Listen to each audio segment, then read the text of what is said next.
விவரங்கள் தலைமைக்கு ஒப்படைக்க வேண்டும். அந்த தரவுகளோடு அனைத்து தோழர்களும் கலந்தாய்வு கூட்டத்திற்கு வர வேண்டும் என்று அழைப்பு விடுக்கிறேன்.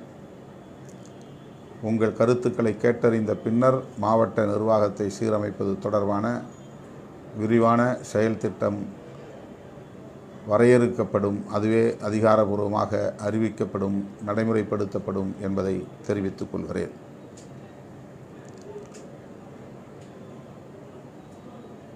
செப்டம்பர் 17, ஆகஸ்ட் 17 ஆகிய 2 நாள்கள் நம் எதிரே உள்ள செயல் திட்டங்களை வரையறுப்பதற்கான நாள்களாக உள்ளன.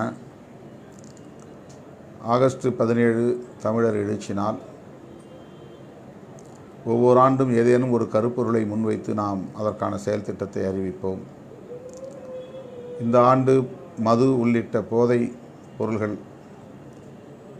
ஒழிப்பு என்பதை கருப்பொருளாக நாம் எடுத்துக்கொள்ள இருக்கிறோம். ஆகஸ்ட் 17 செப்டம்பர் 17 வரையில் அது குறித்த விழிப்புணர்வு பணிகளை மேற்கொள்ள இருக்கிறோம். மகளிர் மாநாடு பிரமாண்டமான முறையிலே நடத்த திட்டமிட்டிருக்கிறோம். செப்டம்பர் 17 தந்தை பெரியார் பிறந்த நாளில் அந்த மாநாடு ஒருங்கிணைக்கப்பட உள்ளது. கள்ளக்குறிச்சி மாவட்டம் அல்லது விழுப்புரம் மாவட்டம் ஆகிய 2 மாவட்டங்களில் ஏதேனும் ஒரு இடத்தில் போதிய இடவசதி உள்ள பகுதியை தேர்வு செய்து அந்த மாநாட்டை நாம் நடத்த இருக்கிறோம். அது நம்முடைய இயக்க வரலாற்றில் ஒரு மைல்கல்லாக அமையும். கள்ளச்சாராயத்தை மட்டும் ஒழித்தால் போதாது,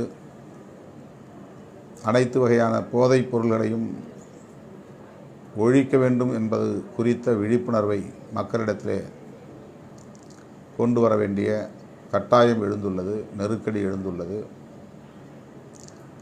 இளம் தலைமுறையினர் இதனால் கடுமையாக பாதிக்கப்பட்டு வருகின்றனர். அவர்கள் பாதிக்கப்படுவதனால் அவர்கள் சார்ந்த குடும்பம் மட்டுமல்ல, ஒட்டுமொத்த தேசத்திற்கே பெரும் இழப்பு, மனித வள இழப்பு.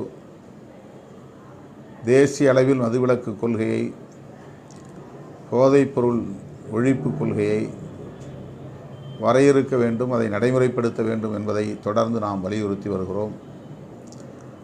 அண்மையிலே நாடாளுமன்றத்தில் அது குறித்து நான் பேசியதை நீங்கள் கேட்டிருப்பீர்கள். எனவே இது கள்ளக்குறிச்சியில் நடந்த ஒரு துயரத்திற்காக மட்டுமே ஒரு மாற்று திட்டமாக இதை முன்வைக்கவில்லை.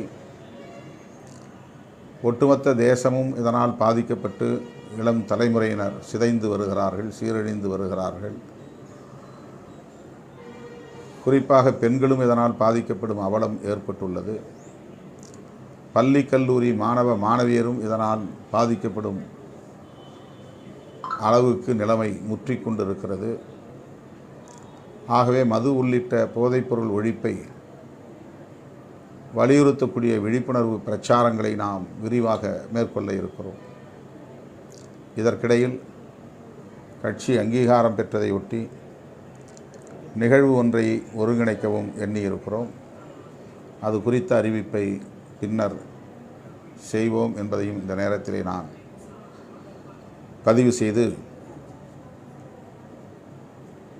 20ஆம் தேதி நடைபெறவுள்ள மாவட்ட செயலாளர்கள் கூட்டத்தில் அனைத்து மாவட்ட செயலாளர்களும் தவறாமல் தங்களின் பணி அறிக்கை குறித்த தரவுகளோடு வர வேண்டும் என்று மீண்டும் ஒரு முறை அழைப்பு விடுத்து நிறைவு செய்கிறேன். நன்றி, வணக்கம்.